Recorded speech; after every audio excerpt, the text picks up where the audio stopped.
Hi everybody and welcome. This is Mr. Martin coming at you from the summertime with a little bit of a brief introduction to Zoom. We'll be using this as like a video conference call throughout the semester, especially when you're at home doing any kind of home learning. And at this point, it's not really clear if we'll be in school really or not. So in the event that we aren't in school, at least a couple of days a week, you'll be seeing using Zoom from home to have class with us.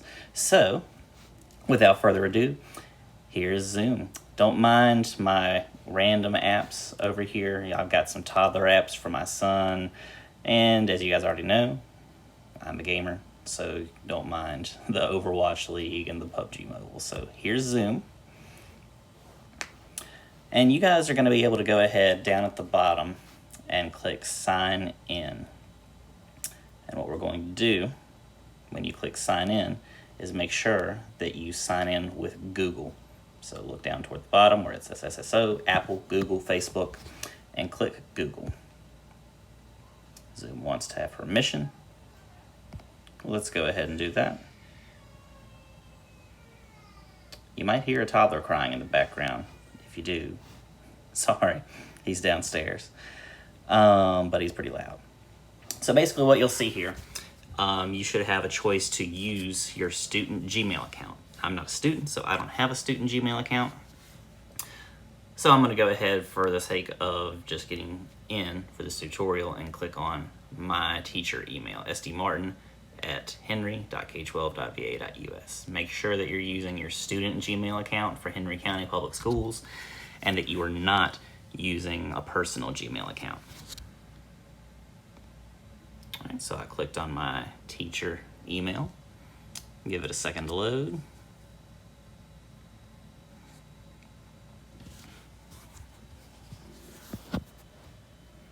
All right, and now we are in.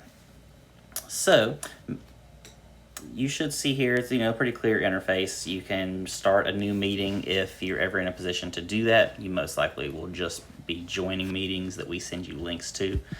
Over here where you see the big green S at the top left corner, if I click on that, sorry, I meant to go down to settings down here. Here's where you can check out like meetings. You have your meeting settings over here. You can choose to always start off with your video turned off or having your microphone muted. I would recommend making sure that your video stays on, so don't do anything with that one. I would recommend, for the sake of our class, starting with your microphone muted. The only time that you guys should need to actually talk on our Zoom meeting is if we're asking you a question or we're just kind of asking for open responses from anybody in the group. So definitely start with always mute my microphone. And down the third option, toward the bottom, always show my video preview. Leave that on, or you don't really have to, it doesn't really matter, but just in case you like to see how you look before you end up on the Zoom call, that's a good thing to have. So I'm going to click back here. You have general settings. You don't really need to do anything with that. For the most part, you are pretty much set up. Keep in mind, I clicked on my profile there. You should see your account there. If you choose to make a profile photo, you can click that where the big green S is. You can make your own little personal note right here, like what's going on today. I'm going to say stoked.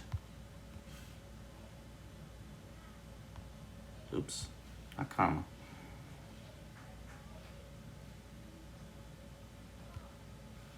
There we go.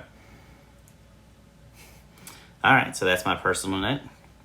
You can choose to do like department and job title, blah, blah, blah. You don't really need to do that. One thing to note, where you see display name, that should be your actual name. So my name is Seth Martin, or Seth Douglas Martin, if you want to laugh at my middle name for a second. Yeah, make sure that your name is not like your screen name or your Instagram name or anything like that. It needs to be your real name. And that's going to determine like how we give you credit for showing up to the meeting. We don't see your email. We see when you're in a Zoom call your name there. So do make sure that you're joining and doing everything accordingly there. So pretty much this is most of what there is to it. You have a schedule. A lot of times me or Mrs. Atkins will invite you to a Zoom conference ahead of time, and that'll go into your calendar. You can also schedule your own if you, like, for example, we're working with a group and need to schedule your meetings. So keep that in mind.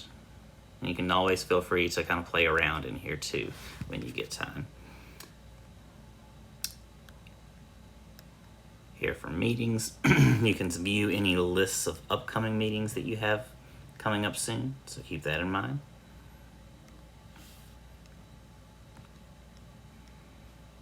And here, add contacts. That'll be a good way to add any group members as well. For example, I'll add Mrs. Atkins, Catherine.Atkins at henry.k12.va.us. Boom. And so we've invited her to be in our contacts as well. You would always join a meeting right here. And most of the time, you can just click on a link when you get an invitation from us in your email. So you don't really have to do this part, but just in case you do or there's some kind of problem, there's typically a meeting ID or a password in those emails as well.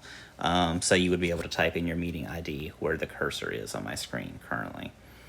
And again, you have those join options there. You can choose to not connect to audio right off the bat. You should choose to do that. And you can also choose to turn off my video. We recommend that you do join with video,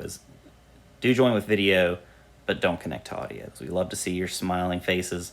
We do not need to hear a lot of background noise, though, especially when you're at home.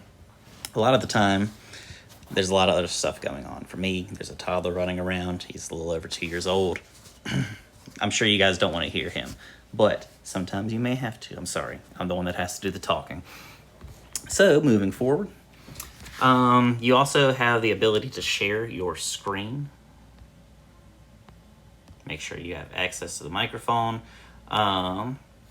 If you are in a meeting, you would have to enter the sharing key or meeting ID to share a Zoom room. So you would have some kind of key sent to you or made available to you, or the meeting ID. So if you've been invited to a meeting, you would have that option as well. That is pretty much all there is to Zoom. There's not too much that you need. It's all pretty basic. A lot of the time it's just as simple as clicking on a link and joining that way. So to make sure that you're checking your email, as we recommend, at least once a day at designated times. And yeah, that's all. Let us know, as always, if you have any questions. Feel free to email me, feel free to email Mrs. Atkins. And yeah, have a great day.